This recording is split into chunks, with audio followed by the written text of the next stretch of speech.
Hey guys, what's going on? This is K923 and today we are talking about quests. So every trip is a quest except when it's not. So today for this video I'm going to be talking a little bit about how to read and interpret quests in literature. So before we go any further, we need to recognize what the original quest archetype is. So originally when we think of the quest, we're thinking of stories and tales of Arthurian legend, whether it's like King Arthur or Sir Gawain, or even like, even contemporary stuff like Beowulf and his quest to kill Grendel. All of these create the archetype from which we sort of base this literary interpretation today. Now, they're all hunts for the Holy Grail or something symbolic of the Holy Grail. The Holy Grail in and of itself is a symbol of eternal life, longevity, closeness to God, and spiritual nourishment. And it's that last one that's going to be particularly important a little later on. So for those unaware, the Holy Grail is the cup that Jesus Christ of Nazareth drank from during the Last Supper, and the legend has it that this cup, this grail, represents a promise, a sort of new covenant to his people, the Christians, and he later was sacrificed and killed through crucifixion, and in his death he gave all of his believers the opportunity for eternal life in heaven. So that's the story as the Bible tells it, and that Holy Grail, that cup, offers another kind of life and eternal life to anyone that could find it. The only problem is nobody knows where he put it. It was pretty crazy the night before his execution, so we can kind of cut him some slack. But that's enough of being blasphemous. Let's move on a little bit. So the archetypical structure is such that we want to recognize who's going on the quest. Is it like a knight? Is it a hero? Usually it's one of those things. That's the archetypical structure. We ask who's going on the quest and where are they going? What is the stated reason for them going there? Why are they saying they're taking this trip? And what kind of challenges and trials sort of exist on the way to their goal and their destination? And finally, what we reveal is the actual reason they are going. What's the real reason behind it? What was the actual motivation that took them from their place of comfort into this dangerous world to pursue something that's absolutely mythical? Now, in that archetypal structure, as I said before, the who's going is usually a knight errant, someone who's young and relatively unproven, who sees this as an opportunity to sort of test themselves. And the object that they often are after is the Holy Grail. They have the implicit goal to bring back this lost Christian artifact. Like, if you could find the Holy Grail, that would be fantastic. Now, they don't want to find it so that they could, like, drink from it and be immortal, like in, the Indiana Jones movie. Maybe they do, but if that's so, then they're a pretty lousy Christian and a pretty lousy knight, although obviously not that lousy because they actually found the missing thing. But be that as it may, it would be super important for all of Christendom to find this very religious artifact. And so, that's why they say they're off and running to go find it. On their way towards that artifact and towards that goal, they usually have to fight knights or dragons or like shape-shifting wizards. Very obvious, very archetypal, evil characters that will get in their way and prevent them from their goal. Now, when we actually get to whether or not they find the thing, it turns out that more often than not, they failed the stated reason for going on the quest. They actually don't do a good job of it, and no one's ever found it. Everyone looks, but they never find it.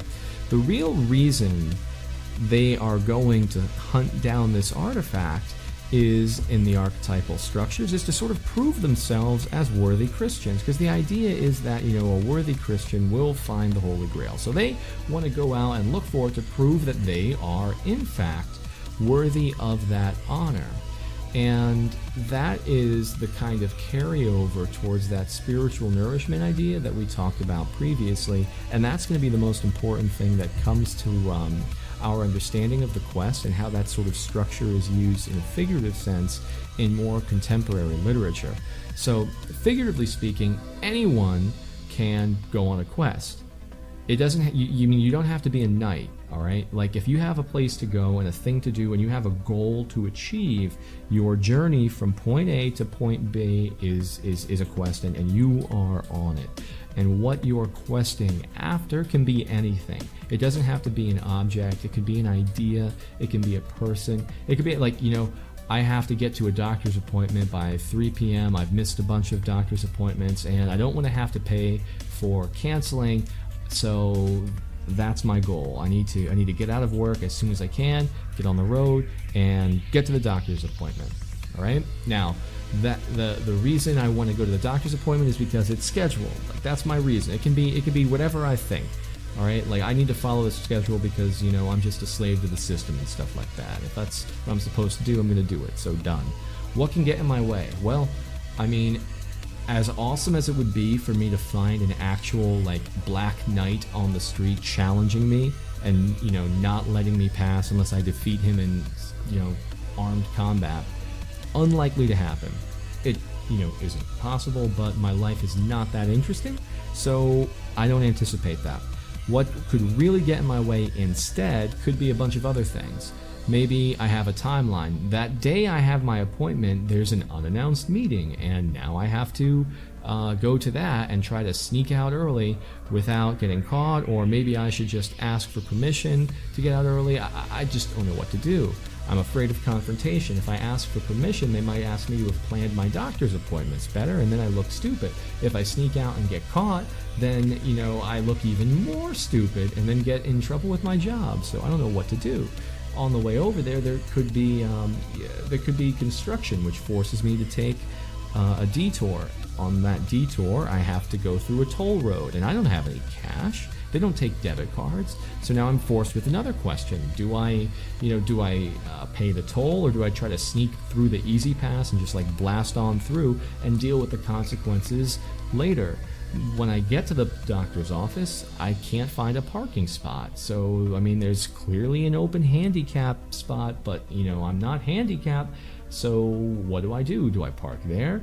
Do I risk the ticket? Do I park further away and risk being late? I'm forced to make all of these choices. I'm confronted all the time by things that can get in my way. These don't have to be like naturally occurring archetypical villains.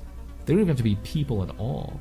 I mean, sure, maybe I'm trying to get on the elevator and there's just like a bunch of people who are taking their time walking on, and there's no room, so I have to wait for the next cart to come up. So maybe I go to take the stairs, and there's like a lovely elderly couple. I'm not trying to be ageist, and they're trying to get their silver sneaker award and work their heart, get their cardio, and take the stairs.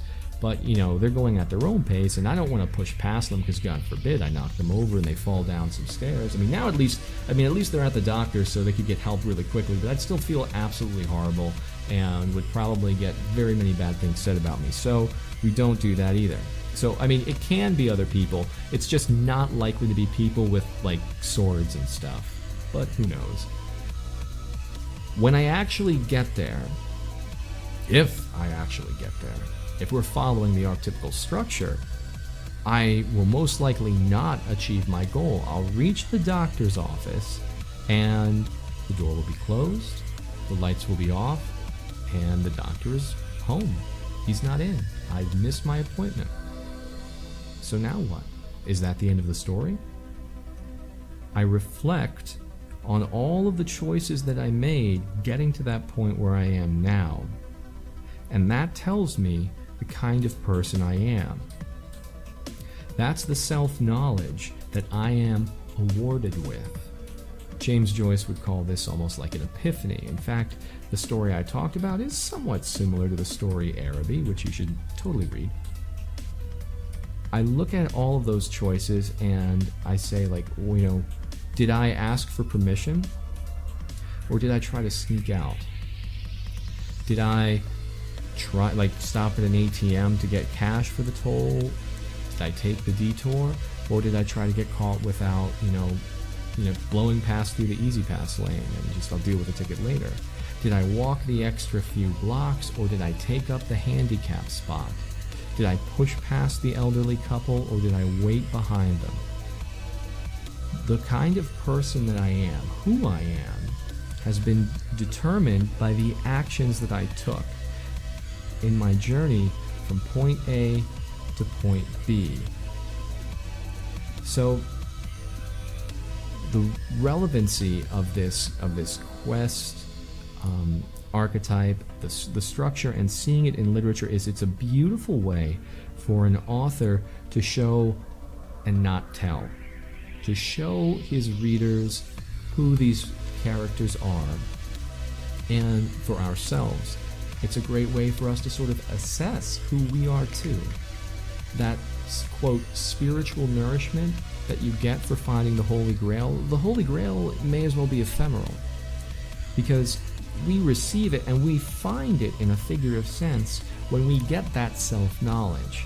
That spiritual nourishment becomes the awareness of the person that we are, who we are, that allows us to rise up in some state of self-actualization, to know fully I am a good person or I am not. And knowing that can be very empowering. Although we've failed our stated reason for going on the quest, we have accomplished finding a Holy Grail of a slightly different design. One that, although might not be celebrated by all Christendom, can be very rewarding for ourselves.